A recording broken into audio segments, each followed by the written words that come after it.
নমস্কার, Assam prime network থেকে আমি ইন্দ্রাণী আপনাদের স্বাগত জানাচ্ছি। পশ্চিম কাটিগড়া টোল গেট সংলগ্ন এলাকা রাজীবনগর সাপ্লাই গেট ও গুমরা এলাকা যে এক প্রকার নেশা কারবারিদের স্বর্গরাজ্যে পরিণত তার বলার অপেক্ষায় রাখে না।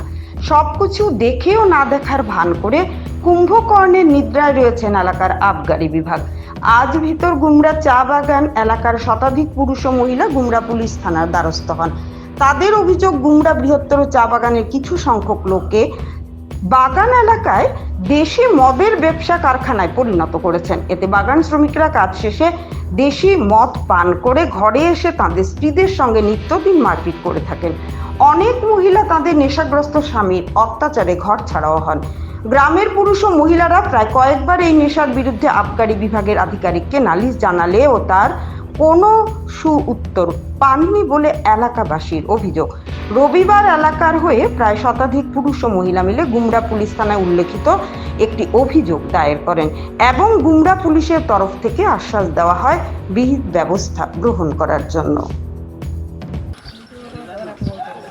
নমস্কার, আমরা আজকে গুমরা আমরা থানাত আইসলাম। আইয়া আমরা একটা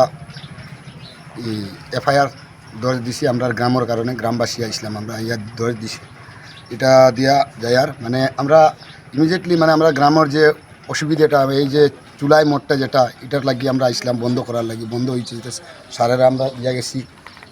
এটা গ্রামটা কোন জায়গা পড়ছে? আপনার মালিডোর মিকির গ্রাম, রাজীবনগর, আচ্ছা, গুমরা বাগান, একটা বাঁকা বড় জায়গা এরিয়া।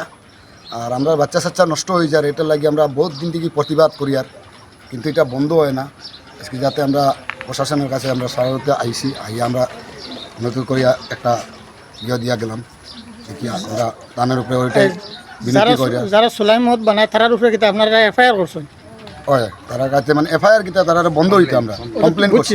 কমপ্লেন, হ্যাঁ, তারা বন্ধ হইতো, বন্ধ হয়ে গেলে আমরা গ্রামটা শান্তি। প্রায় কতজন মানুষ এই ধরনের কার্যকলাপের সঙ্গে যুক্ত? এটা তো মনে করেন 5 জনের মতো আছে। এটা তো ফ্যাক্টরির মতো, এটা তো তারা যে 5 জনে বানায় পুরো গ্রামটারে নষ্ট করি দেয়। আচ্ছা, মেন কথা এটা, তারা তো ফ্যাক্টরির মতো বানায়, 5 জনে বানায় আমরা গ্রামটারে নষ্ট করি দেয়। এখানে এক্সাইজের কোনো পার্টি যায় না? এক্সাইজ এটা তো কইতে পারি না। এক্সাইজ তারা যদি যায়ও থাকে তো তারার বিনিময়ে যায়, এটা তো আমরা কইতে পারি আর না। এটা লাগে আমরা তো আর তার পিছের ডিউটি করতে পারতাম না। মোটামুটি আমরা তো বেজানের কষ্ট যায়, মদ পানি খায়, মা ধাঙ্গা করে এখানে ঘর থেকে বাচ্চা সহ বার করে মদ পানি খাইয়া দাঙ্গা করে ঘরের স্টেট জামাই, মানে তোমার ঘরও জামাই এগুলা বিক্রি করে অন্য মানুষে, আর তারা খাইয়া ইয়ে হাঙ্গামা তোমরা লগে করে।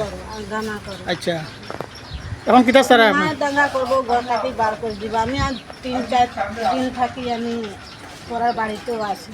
মানে জামাইয়ে করতেই বা করিচ্ছে, মদ খাইয়া খালি তোমার লাফলা করে। আচ্ছা, তুমি দেন সারা এখানে ওইগুলা বন্ধ হইতো? সারা এখান বন্ধ হইব। আর এইগুলার তারা বানানোর কারণে তোমাদের এই জামাইগুলো খাইয়া যায়, গিয়া করে লাফড়া করে বউয়ের লোকে। যার জামাই আছে জামাই, যার জামাই না ছেলে। আচ্ছা আচ্ছা, আজকে আপনারা থানাতে কমপ্লেন করছেন? আগে বহুত দিন থেকে করতে আছে, আগে 3 বার করা হয়েছে, কোনো এলাও না। আইনে কোনো স্টেপ নিছে না? না না, এক্সাইজও নিছে না? না কোনো